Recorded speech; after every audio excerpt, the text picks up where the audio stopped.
स्वागत है मेरे प्यारे बच्चों, आप सभी का आपकी अपनी हिंदी की कक्षा में।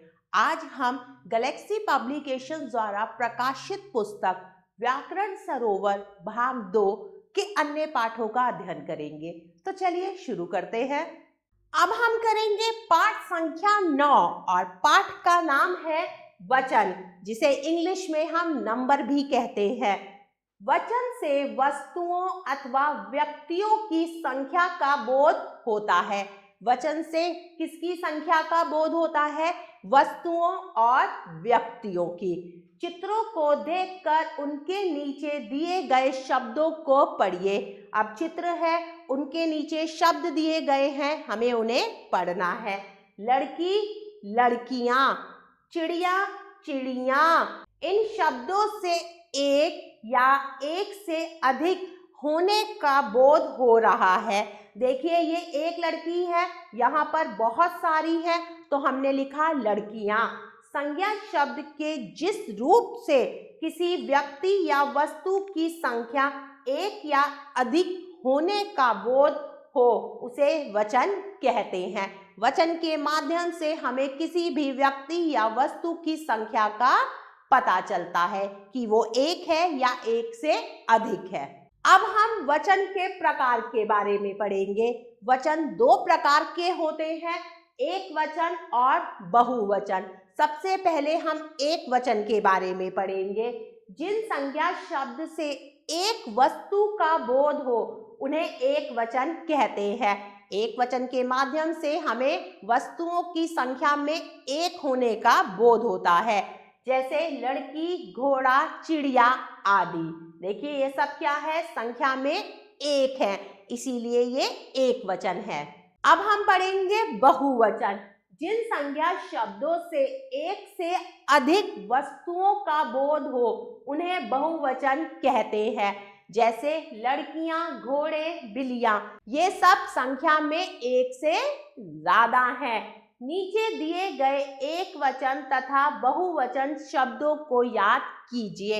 अब कुछ एक वचन और बहुवचन शब्द दिए गए हैं, चलिए उन्हें याद करते हैं।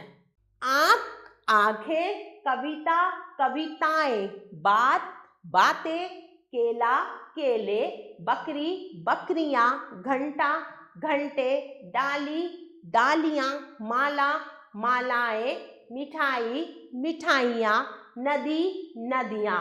आगे बढ़ते हैं। पुस्तक, पुस्तकें, वस्तु, वस्तुएं, बत्तख, बत्तखें, पुस्तक, पुस्तकें, रानी, रानियाँ, रुपया, रुपए, टोपी, टोपियाँ। तो प्यारे बच्चों, आगे के एक वचन और बहुवचन आप स्वयं पढ़ेंगे और उनको याद करेंगे। चलिए अब हम अभ्यास कार्य करेंगे। सबसे पहले हम प्रश्न संख्या 2 करेंगे। सही विकल्प पर सही का निशान लगाइए। वस्तुओं या प्राणियों की संख्या का बोध कराने वाले शब्दों को डैश कहते हैं। क्या कहते हैं? लिंग, सर्वनाम, वचन। तो सही विकल्प है वचन। दुकानें शब्द एक वचन है या बहुवचन? दुकानें शब्द बताइए, एक वचन है, बहुवचन है या दोनों है? तो सही विकल्प है बहुवचन। बकरियां मैदान में चर रही हैं। वाक्य में कौन सा शब्द बहुवचन का बोध कराता है? मैदान, चर या बकरियां? तो सही विकल्प है बकरियां। आगे बढ़ते हैं प्रश्न संख्या 3 की तरफ। सही शब्द चुनकर रिक्त स्थान भरिए। अब हमें सही शब्द को चुनकर रिक्त स्थान भरना है। डैश हवा में उड़ रहे हैं। कौन उड़ रहे हैं? कपड़ा या कपड़े? तो सही शब्द आएगा कपड़े। मामी ने भगवान को डैश पहनाई। क्या पहनाई? मालाएं या माला? तो सही शब्द आएगा माला। दादाजी दुकान से डैश खरीद कर लाए। क्या खरीद कर लाए? मिठाई या मिठाइयाँ? तो यहाँ आएगा मिठाई। दादाजी दुकान से मिठाई खरीद कर लाए। आज मैंने 2 जोड़ी डैश खरीदे। 2 जोड़ी क्या खरीदे? जूता या जूते? तो सही शब्द आएगा जूते। डॉक्टर ने पापा की एक डैश में कमी बताई। किसमें कमी बताई? एक आंखें में या आंख में? तो सही शब्द है आंख। आगे बढ़ते हैं प्रश्न संख्या 4 की तरफ। निम्नलिखित शब्दों के बहुवचन लिखिए।